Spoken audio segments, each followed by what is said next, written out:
네, 계속해서 지역 교계 이슈 신실한 주님의 사람들 만나봅니다. 사랑방 초대석 이어가죠. 오늘은 오는 9월 23일 토요일입니다. 부전교회에서 열리는 특별한 공연 소식 그리고 이 무대의 주인공들 소개하는 시간 준비했습니다. 부전교회 사랑부 남재중 목사님 그리고 사랑드림 오케스트라 음악감독 주민의 집사님 두 분 스튜디오에 모셨는데요. 어서 오세요. 예, 반갑습니다. 네, 반갑습니다. 예, 굉장히 조심스럽게 인사해 주셨는데요. 예. 먼저 섬기고 계신 부전교회 사랑부 소개부터 좀 듣고 이야기 계속 이어가도록 하겠습니다. 예, 우리 저희 부전교회 사랑부는 2004년도에 처음 설립되어져서 지금 약 20년 동안 우리 진행되고 있는데 우리 장애인들 중에서 발달장애, 즉 지적장애인과 자폐성 장애인 대상으로 하고 있습니다. 또 그들을 현재 약 50명 정도가 등록돼 있고 네. 40명 정도가 현재 출석하면서 선생님들과 1대1 형태를 거의 맞춰서 교육하려고 하고 있습니다. 아, 교사로 섬기시는 분이 그 사랑부에 오는 성도라고 해야 될까요? 아이들이라고 해야 될까요? 1대1 매칭으로 거의 그 섬김이 이루어지고 있다. 이렇게 예, 봐야 될까요? 그 최종의 목적은 1대1인데 좀 경진 같은 경우는 선생님 한 분인데 학생 두 분 네. 되는 경우도 있지만 거의 저희들이 가능하면은 1대1로 하려고 하고 있습니다. 네. 20년 정도, 이제 내년이면 20년이에요. 20년 정도 되셨다 하셨고 현재 출석은 한 40여 명. 이 사랑부가 이제 있는 교회들도 있고요. 또 잘 운영되는 교회도 있고 또 이제 교회 여건상 환경상 그게 여의치 않아서 잘 운영되지 못하는 경우도 보기도 하고 그런데 어쨌든 부전교회 사랑부는 20년 동안 꾸준히 이렇게 섬겨오고 있다 이 말씀이신데 그렇다면 두 분은 어떤 계기로 사랑부를 섬기게 되셨는지 거기에 대한 이야기 이번에는 주민의 집사님 얘기 먼저 들어보겠습니다. 네, 저는 수영로 교회 사랑부부터 2008년도에 수영로 교회 사랑부부터 시작이 됐는데요. 거기서도 수영로 교회 사랑부 오케스트라를 창단을 한다고 광고가 나왔어요. 네. 그때 저는 이제 2부 오케스트라를 섬기고 있었고요. 근데 제가 기도를 하다가 하나님께 제가 어떤 섬김이 필요하신가요? 했을 때 그 광고 문구가 떠오르더라고요. 그래서 사랑부 엘미스 오케스트라에 강사로 지원을 하게 됐고 그 시가 이제 제 마음 가운데 뿌려져서 동서대학교에서 더 날개라는 오케스트라를 창단하게 됐고, 네. 그다음에 이제 또 사랑드림 오케스트라로 이제 부전교를 섬기게 되고, 네, 하나님께서 교회 안에서 제가 이러한 장애인 사역들을 하게끔 하시는 것 같아요. 그러니까 지금 말씀하신 오케스트라는 장애인 친구들과 함께하는 오케스트라라는 말씀이신 거죠? 네, 엘미스 오케스트라는 교회 안에 오케스트라였고 그리고 더 날개 오케스트라는 교회 밖의 오케스트라였지만 공간은 동서대학교에서 허락해 주셔서 그것도 교회 안에서 진행을 했었고요. 네. 그다음 또 사랑드림 오케스트라는 부전교회 안에서 또 진행하게 하시고 또 그리고 부민병원의 더 행복 오케스트라는 이제 세상 가운데 오케스트라 발달장애 오케스트라로 섬기게 하시고 계시는 것 같습니다. 원래 음악 전공이시고 네, 첼로 전공이에요. 그렇군요. 또 이렇게 주신 달란트를 가지고 하나님 일에 열심히 섬길 수 있도록 그 곳곳을 인도해 주시고 있으신데 그렇다면 목사님께서는 지금 이제 현재는 부전교회 사랑부를 섬기고 계시지만 계속해서 장애인 그 사역을 해오고 계신 거죠? 예, 맞습니다. 저는 그 80년대 중반에 총신대학 다닐 때 미라엘 선교단을 처음 만나게 되어졌고 그때는 이제 수어를 통해서 이제는 농아인들 중심으로 사역을 하다가 그러다 보니까 80년대에 충영교회 안에 농아인 부서를 처음으로 제가 설립을 했고요. 그렇죠. 이제 농아인교회 농아인 부서를 오랫동안 섬겼었고, 그다음에 이제 미라엘 선교단 지부를 맡아서 사역을 하다 보니까 모든 장애인들 사역하게 되어지는데 부산에 와서는 미라엘 선교단만 사역하다가 2018년부터 우리 박성규 목사님의 적극적인 권유에 따라 부정교회 사랑부를 맡아서 지금까지 오게 되어졌는데, 특별히 박성규 목사님은 제 모든 거에 직속 선배다 보니까 거역을 못하고 수능에서 들어가서 맡게 되어졌습니다. 아, 그럼 2018년부터 부전교회 사랑부를 섬기고 계신 거고, 예, 맞습니다. 이전부터는 미랄 선교단에서 쭉 사역을 해오신 거네요. 예, 이전에도 그 서울에 있을 때도 파트로 해가지고 사랑부를 섬겼던 적도 있고요. 오랫동안 계속 겸해서 했습니다. 그러니까 이제 보통 이제 협동 목사님으로 교회도 섬기시고 또 이제 미랄 선교단도 함께 이렇게 섬기는 경우들 많으시더라고요. 예. 자, 이렇게 부전교회처럼 장애인 부서를 따로 두는 교회들 있더라고요. 제가 앞서 여건상 그 교회 상황상 잘 운영되는 교회가 있는가 하면 그렇지 못한 경우도 있고, 또 원하지만 또 조직이 되지 않는 경우도 있다, 이렇게 말씀드렸는데, 이렇게 사랑부 장애인 부서를 따로 두는 교회들, 이렇게 하면 어떤 이점이 있는지 사실 궁금하거든요. 사실 교회 안에서는 예배는 장애인과 비장애 구분 없이 함께 어우러져서 드린 예배 가장 하나님 기뻐하신 예배일 텐데, 근데 특별히 장애인들 중에서 이런 지적 또 자폐성 장애인 같은 경우는 그 말씀에 집중한다든지 또 이해한다든지 그런 부분에서 많이 떨어지다 보니까 그것을 초점 맞추기 위해서 또 그들에 대한 신앙 교육 등 맞추기 위해서 부서를 함께 운영하고 있는 것이 현재 저희들의 실정입니다. 그러니까 따로 이제 장애인 부서를 두고 운영을 하고 있는데, 그렇다면 지금 말씀하신 것처럼 이제 지적 자폐성 장애를 가지고 있는 이분들의 경우는 어떻게 예배를 드리고 있는지, 또 어떻게 이 부서를 운영하고 있는지 궁금하거든요. 예.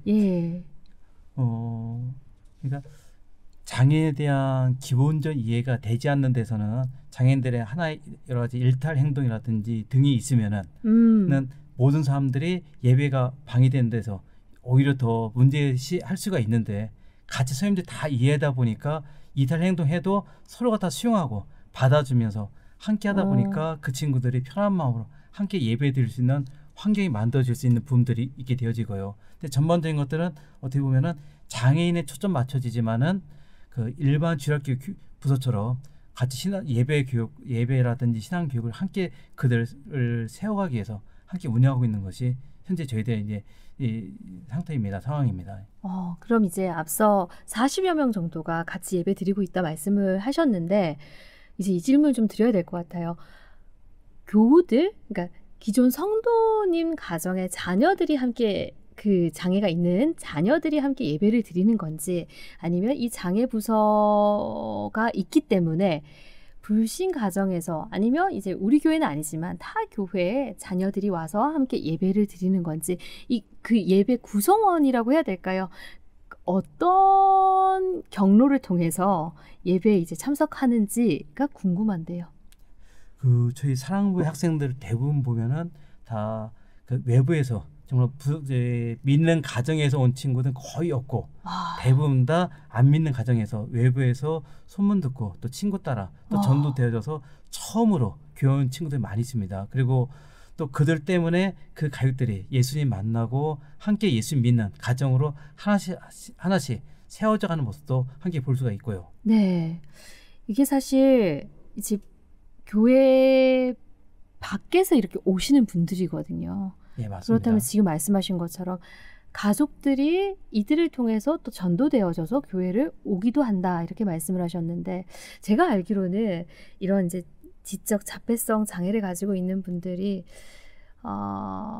자유롭게 이렇게 외부 활동이라고 해야 될까요? 바깥 활동이 그렇게 자유롭진 않다라고 들었거든요. 예전에 비해서 지금 많이 좋아졌지만 그럼에도 불구하고 아직은 부족한 부분들이 많이 있어서, 사실 이 친구들이 교회에 와서 이렇게 같이 예배드리고 활동하는 것들 굉장히 중요하지 않나라는 생각도 그냥 제 개인적인 생각으로는 들거든요. 교사로 오래 섬기셨으니까요. 많이 보셨을 것 같거든요. 네. 예.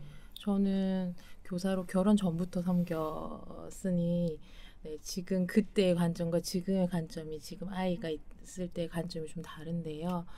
그 사랑부 예배 안에서는 안 되는 게 없어요. 아. 네. 이 사랑부 친구들이 어떠한 문제 행동이 있고 조금 기분이 나쁜 문제 행동이 나올 수가 있거든요. 네. 근데 어떤 문제 행동이 있어도 교사분들이나 목사님들께서 편안하게 예배드릴 수 있는 환경을 만들어주세요. 저는 그게 처음에 굉장히 감동이었어요. 네. 네. 감동이었고 또 두 번째는 설교가 너무 재밌어요. 아, 네. 맞춤형 설교죠. 네, 맞춤형 설교다 보니까 제가 처음에 초신자였을 때 사랑부를 갔거든요. 근데 너무 쏙쏙 잘 들어오는 거예요, 말씀이. 그래서 초신자분들께 교사로 섬기는 걸 추천드립니다. 네. 제가 네네. 이전에 섬겼던 교회에 사랑부 부서가 있어서 네네. 이제 예배드리는 모습들을 한 번씩 보기도 했었는데 정말 자유로운 분위기 속에서 찬양하는 시간도 그랬고요. 네. 저렇게 자유분방하게 찬양할 수 있을까? 우리 아이들 사실 옆 사람 눈치도 보기도 하고 이러는데 그런 게 전혀 없어서 그 모습 상당히 인상적이었던 기억이 있거든요. 네. 그러기도 하고 섬기는 교사분들, 그러니까 선생님들이 아이들 케어하는 모습도 사실 이렇게 섬길 수 있을까 하는 생각에 감동했던 그런 부분들도 분명히 있었고요. 네. 어쨌든 여러 가지 이런 그 운영할 수 있는 요소들이 잘 갖춰져 있다라고 해야 될까요? 지금 그래서 부전교회 같은 경우는 20년 동안 이 장애인 부서가 운영되어 오고 있고 또 잘 이렇게 또 그들을 섬길 수 있는 그런 환경이 되어 있지 않나라는 생각이 드는데 그 장애인 부서 간의 교류가 활발하다는 얘기도 들었거든요, 목사님. 예, 예, 맞습니다. 그러니까 이 부서가 운영되는 교회들 간의 교류인 걸로 이해하면 될까요? 예, 맞습니다. 지금 전국에서 그런 장애인 부서 교류가 잘 되는 곳이 이 부산 경남 이 지역입니다. 다른 지역은 거의 교류가 없는데 이제 부산 경남 지역만 서로가 교류가 하고 있는데 현재 약 50개 정도의 교회에 장애인 부서가 있습니다. 거의 다 대부분 다 이런 지적 자폐성 장애인 부서들이고요. 그 부서들은요. 근데 저희가 2달에 한 번씩 담당 교육자들이 시간 되신 분들 함께 모일 때마다 약 15분 정도 보통 모여서 함께 사역을 나누고 또 교회에 어려운 점이 있는지도 나누고 서로가 조언해주기도 하고 자료 있으면 함께 나누면서 서로에게 도움될 수 있도록 하는 모임을 계속 하고 있고요. 그 다음에 매년 2월 마지막 주 토요일은 저희들이 장애인 부서 담당하는 교사들에 대한 교사 세미나를 지금 오랫동안 해오고 있습니다. 근데 그때에 그 적으면 400명, 많을 때는 700명 정도까지 교사를 모여서 세미나 했던 그런 기억이 있습니다. 50여 개 교회가 운영이 되고 있다라고 말씀하셨는데 예, 교사가 400~500명, 많게는 700명이 세미나에 참석한다면 정말 섬기는 분들이 그만큼 많다라고 이해하면 되겠네요. 예, 그렇지요. 예, 근데 사실 장애 유형이나 중증도도 차이가 나잖아요. 예, 맞습니다. 그 40여 명이 비슷한 장애를 가지고 있지는 않을 텐데 그런 이제 섬세한 부분에 관심이라든지 섬김, 관리 이런 전문성도 좀 어느 정도 갖추고 있어야 되지 않나 이런 생각도 들긴 하거든요. 예, 그렇죠. 어쨌든 같은 지적 장애 또 같은 자폐성 장애를 할지라도 그들의 이상 행동 정도도 다르고 지적 능력도 다 다르다 보니까 눈높이를 잘 맞춰야 되다 보니까 그런 부분에 대한 세부적으로 담당 선생님과 학생과의 매칭도 상당히 중요하고요. 학생과 선생님과 매칭도 상당히 중요하고 그다음에 그 선생님들에 대한 교육도 계획적으로 필요해서 해야 되는 상황이고 그래서 그 연합회를 통해서 그 다양한 교육을 시킬 수 있도록 저희들이 계속 준비하며 연합 활동을 그렇게 하고 있습니다.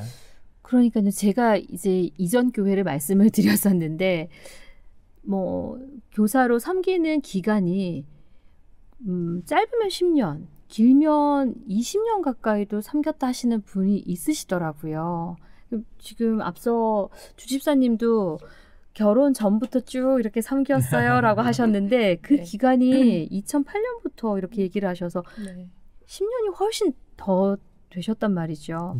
이런 이제 경우들은 정말 특별한 사명감이라고 해야 될까요? 그런 게 있어야 되지 않을까라는 생각도 어렴풋이 들거든요. 저 특별한 사명감도 있지만 네. 사랑부에 와보시면 아실 거예요. 너무 매력적이에요. 끊을 수 없나요? 저희가 주는 사랑보다 저희가 받는 사랑이 더 많은 곳이 사랑부이지 않을까 싶습니다. 아, 그렇군요. 자, 부전교회. 그 부전교회뿐만 아니죠. 이 장애인 부서 사랑부가 갖는 그 특별한 의미가 있을 것 같거든요, 목사님. 어떻게 보면 한국교회에서 가장 놓쳤던 부분 중에 하나가 장애인입니다. 사실 장애인이면은 우리 일반적으로 생각할 때 구제 대상이지 우리 함께 예배드리는 예배의 동역자로 생각하지 않고 있었죠. 그래서 교회에서 우리 장애인 사역합시다 하면은 뭐 명절날이라든지 여러 행사 때 그 여러 성금 모아서 전달하는 것으로 네. 그것으로 끝났지. 그들을 우리 옆에 데려와서 예배드리는 거 예배 동역자로 저는 생각지 않았었는데 사실 교회들이 그래도 이제는 사랑부란 부서가 하나씩 생겨지면서 이들도 하나님이 잃어버린 백성이고 이들도 우리 함께 예배 드릴 수 있는 예배 동역자라는 사실을 아마 각 교회에다가 아마 강하게 심어주는 그런 좋은 계기가 되었던 것처럼 보여집니다. 네. 그래서 그만큼 사랑부가 갖는 의미가 남다르지 않나라는 생각 드는데 이 얘기를 좀 나눠야 될 것 같아요. 부전교회 사랑부의 그 자랑 가운데 이제 하나이지 않을까 싶고요. 자체 오케스트라를 운영하고 계시거든요. 이제 이 이야기 좀 나눠보죠. 자, 목사님 어떻게 해서 오케스트라가 꾸려진 건가요?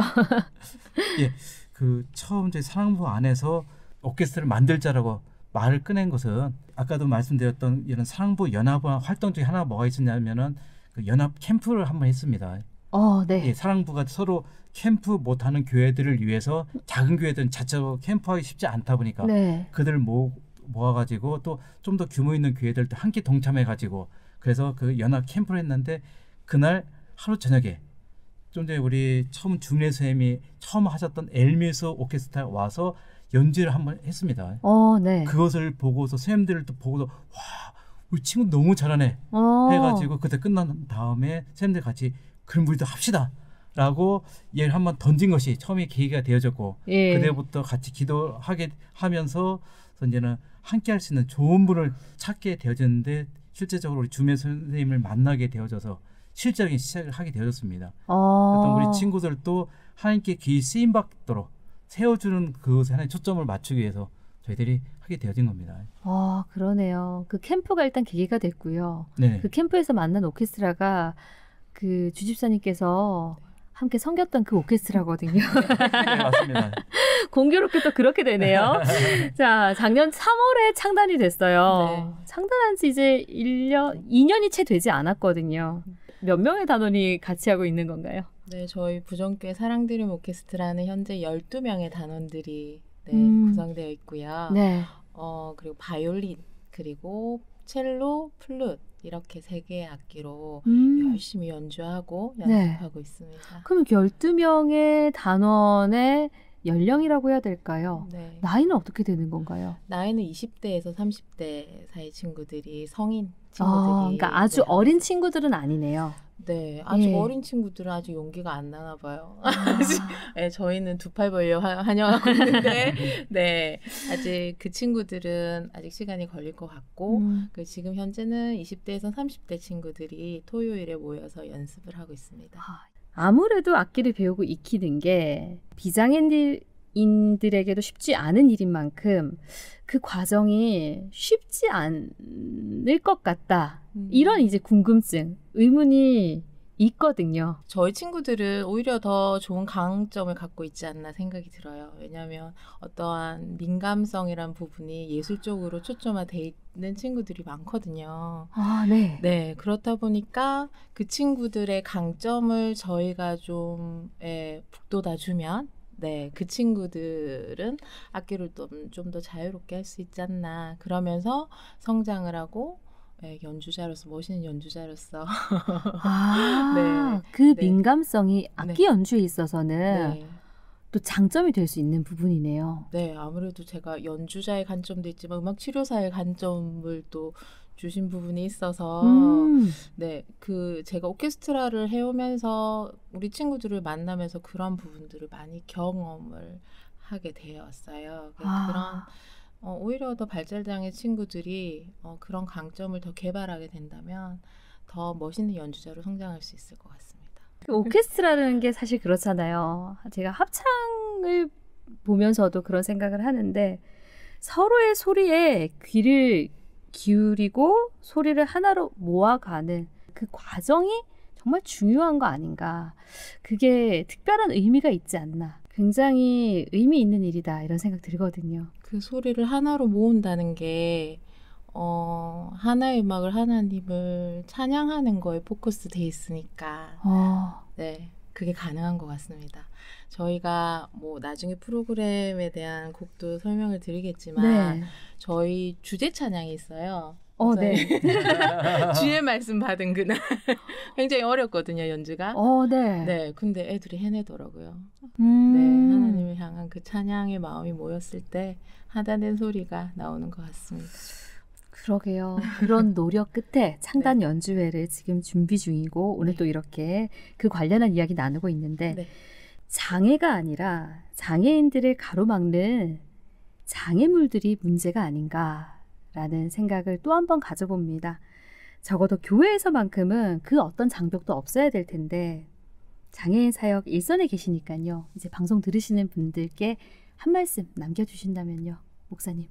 일반적으로 장애인 하면은 아무것도 할 수 없다라고 그 무조건 도움만 필요한 사람이라고 그런 의식을 우리가 무의식 중에 갖고 있는데 장애인은 못하는 사람이 아니라 좀 더딜 뿐이고 또 기회를 갖지 못했을 뿐이지 그들도 우리와 동일한 하나님께서 창조하신 가장 멋진 걸작품이고 또 그들을 통해서 하시고자 하는 더 많은 일들이 있다고 생각되어집니다. 그러므로 장애인을 다른 시각으로 함께 바라봤으면 하는 마음속에서 말씀 나누고 싶습니다.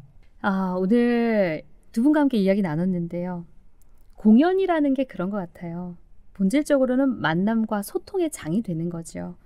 좀 서툴 수도 있고 1년 반 동안 열심히 빚어낸 소리 부족하게 들릴 수도 있어요. 그런데 강조드리고 싶은 건 1년 반 동안 정말 열심히 연습하고 준비했다는 겁니다. 그 마음의 벽을 허무는 감동을 기대해 보고요. 오늘 귀한 시간 내주셔서 감사합니다. 감사합니다. 감사합니다.